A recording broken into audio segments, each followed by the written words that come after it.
মাননীয় প্রধানমন্ত্রীর যে আহ্বান গাড়ি তেল বেশি খরচ না করা, তাকে আমরা স্বাগত জানিয়ে ম্যাক্সিমাম পুলিশের লোকরা ভার্চুয়ালি যুক্ত হয়েছিল গোটা রাজ্যে।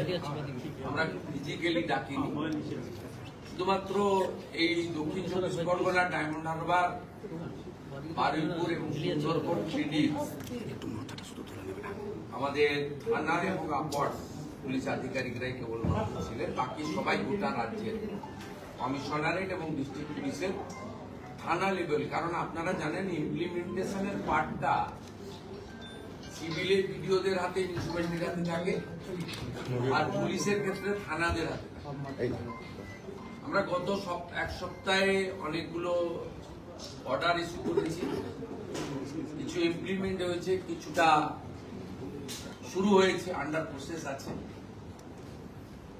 আমরা তাদেরকে এগুলো বলেছি। মূল কথা ডিটেলসে না গিয়ে বলি, বিএনএস এর অন্তর্গত পুলিশ চলবে, ইটস এ ডিসিপ্লিন অর্গানাইজেশন। গত 5 বছর পলিটিক্যাল অ্যাট্রোসিটি, পলিটিক্যালি যে ভায়োলেন্ট হয়েছেন, যারা সাফার করেছেন, তারা তথ্য প্রমাণ এবং কেউ যদি ইনজুরি হয়ে থাকেন, মেডিকেল থাকে, তার তথ্য প্রমাণ ডকুমেন্ট দিয়ে, আর যাদের কাছে তথ্য প্রমাণ নেই, পুলিশ তদন্ত করে দেখবে অভিযোগ সঠিক কিনা।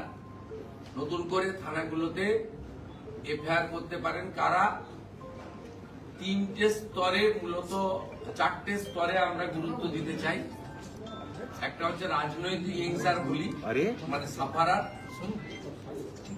দ্বিতীয় হচ্ছে পুলিশের দ্বারা অন্যায়ভাবে অত্যাচারিত, 5 দিন ধরে ডিটেন করে এনে শুধু পিটিয়েছে,